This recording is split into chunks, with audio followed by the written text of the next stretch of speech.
Charlie, go ahead. Thank you, Caroline. No, I called on Charlie, but Deanna, you can go ahead too. Go ahead. The president said that he floated the idea of a special prosecutor in the Epstein case.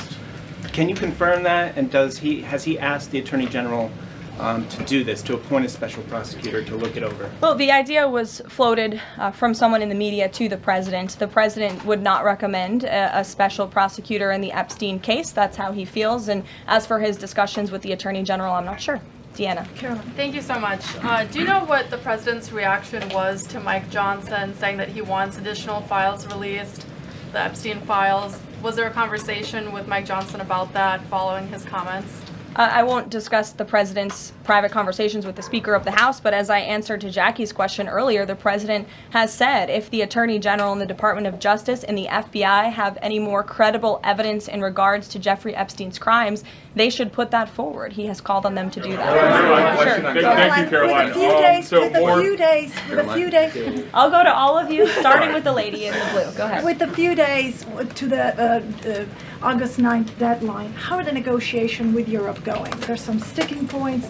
What are they? Can we expect a delay, or should we expect a deal soon? Well, I believe the deadline is August 1st. As for the European Union, they continue to be very eager in negotiating with our country for obvious reasons on ways to lower their tariff and their non-tariff barriers that we have long said harm our workers and our companies. So the president's trade team continue to be in talks with the European Union. Would he accept, or would he put forth a postponement of the August 1st? He's already said he will not. Caroline, Owen, go ahead. Good afternoon, Caroline. In Gaza today, Holy Family Catholic Church was struck by an Israeli shell. Yes. 3 people were killed, 10 wounded. What is the president's reaction to that church coming under fire?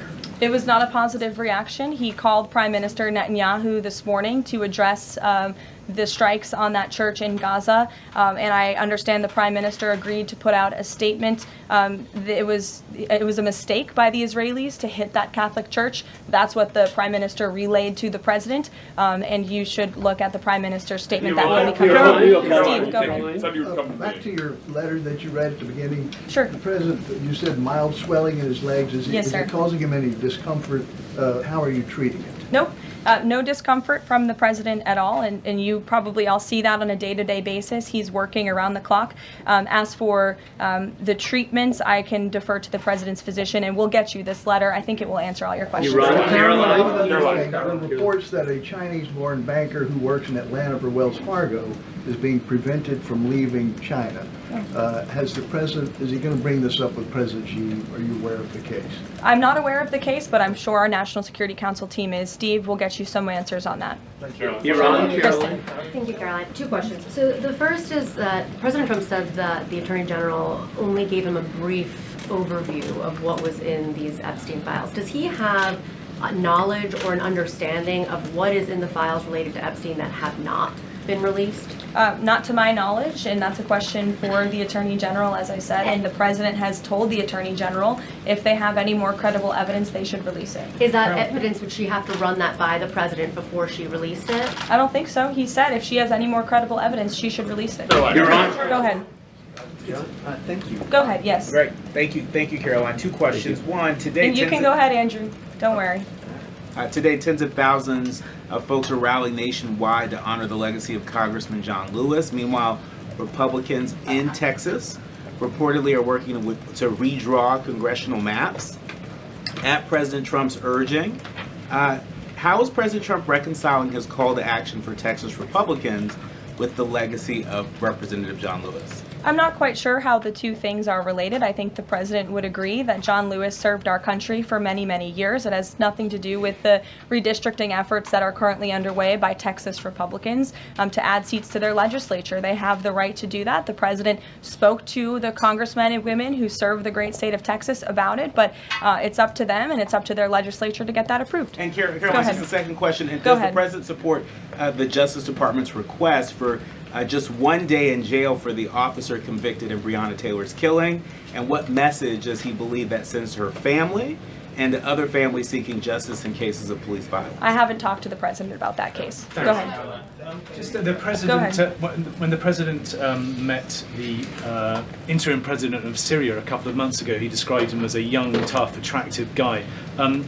After the latest clashes in Syria over the last few days, does President Trump still support Syria's interim president? The president still supports Syria's pathway to a peaceful and prosperous country, and you received an update directly from the Secretary of State on the ongoing situation between Syria and Israel. I spoke to him myself this morning to get an update, and as soon as the United States became involved in this conflict, we were able to de-escalate, deconflict. That seems to be continuing.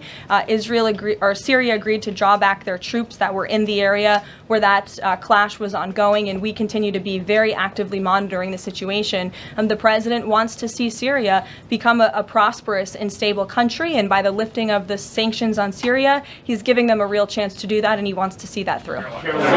Andrew, go ahead. So on Tuesday, the president told a very detailed story about his uncle, noted scientist John Trump, and Theodore Kaczynski, the late Unabomber. He said that Dr. Trump taught Ted Kaczynski. Ted Kaczynski was not identified as the Unabomber until 1996, 11 years after John Trump passed away. It would have been impossible for John Trump to have ever discussed the Unabomber with the president. So what was he talking about? And I have one follow-up.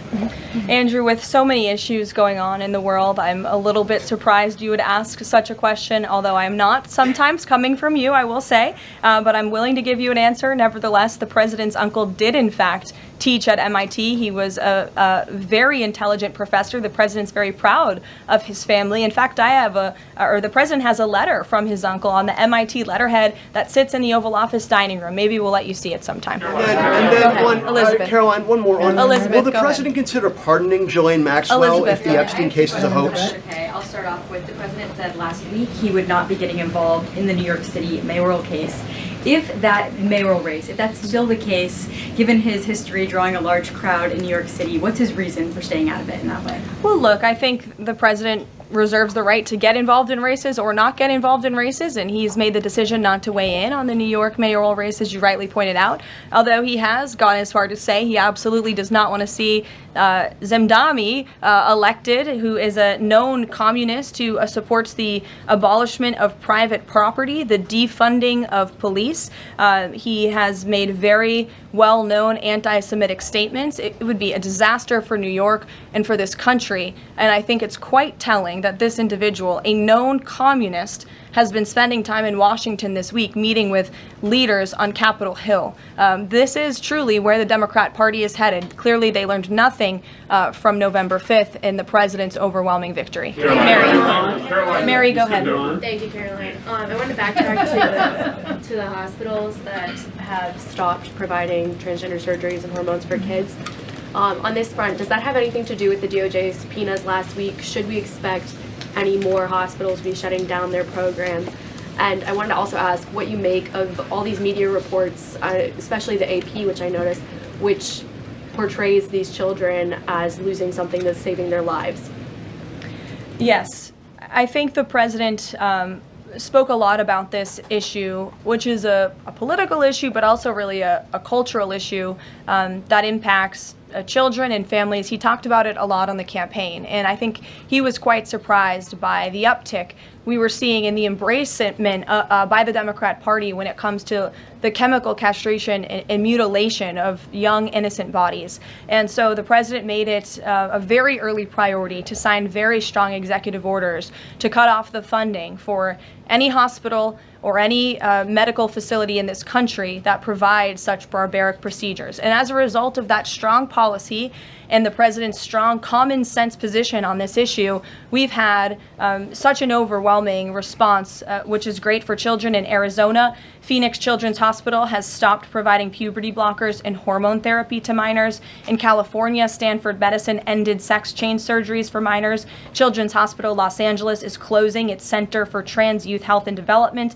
surgical program. In Illinois, Lurie Children's Hospital Chicago stopped sex change surgeries. Again, let's think about what we're talking about here. Sex change surgeries for minors. These are barbaric practices that no child, innocent child, should have to endure. And the president wants to protect the innocence of children, and I know the vast majority of Americans support him in that effort. This is a wildly popular and common sense endeavor this administration has taken, and we've seen many of these medical institutions have followed through with the president's executive orders, but will continue to take further action on this important issue.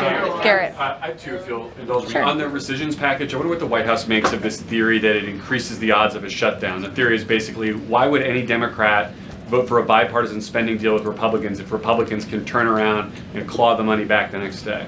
Look, $9 billion worth of crap that it was in our federal funding that is now being rescinded. This is a good thing for the American people and the American taxpayer, and I think our Office of Management and Budget Director was saying this process should be more bipartisan.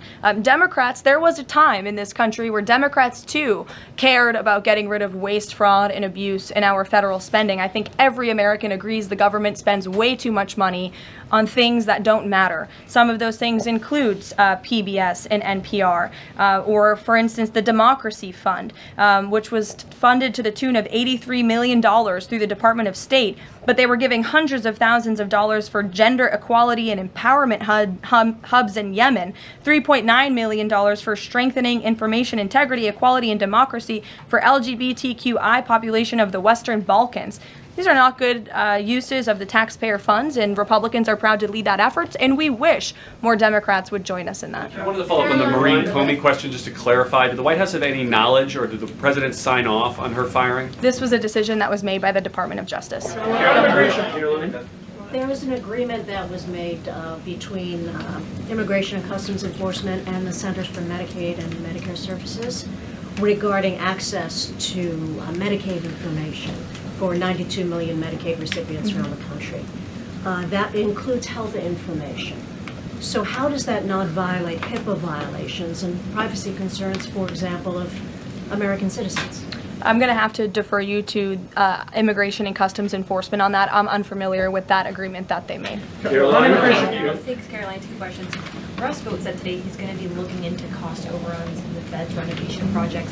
Is there a deadline for him to come back with findings to the president? I don't believe there's a deadline the president has set for Russ Vought, but I think, again, this is a good use of taxpayers' time to look into this project that is millions and millions of dollars over budget. It's for a big, beautiful mansion for the federal chairman, reserve chairman, and I understand that it costs much more than it did the beautiful palace that many of you joined us at when we went overseas. So it's completely unnecessary, it's overpriced, and I think it's a good thing the administration, led by the president, is looking into it. If there ever were to find wrongdoing or fraud, would the president reconsidering firing Jerome Powell? Look, it's a hypothetical question. We'll see where it goes. The president spoke about how he feels on this matter yesterday. Thank you so much, Caroline. So we saw Ambassador Huckabee arrive to Prime Minister Netanyahu's trial to show his support. Does the president plan to impose any kind of sanctions against the Israel judicial system?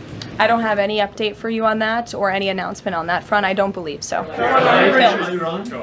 Does the president believe that justice has been served in the Epstein case? Look, the president believes that he directed the Department of Justice to do an exhaustive and thorough review, and they did that. And they all agreed, the FBI director, the deputy FBI director, the attorney general, on the memo that they drafted and they released. Caroline, just a follow-up on Reagan's question. Representative Salazar's bill, it grants illegal aliens with legal status for 7-year increments. It also gives permanent path to residency for so-called dreamers. And, you know, President Trump and Labor Secretary Chavez, who previously co-sponsored a version of this bill when she was in the House, they've spoken about a work deal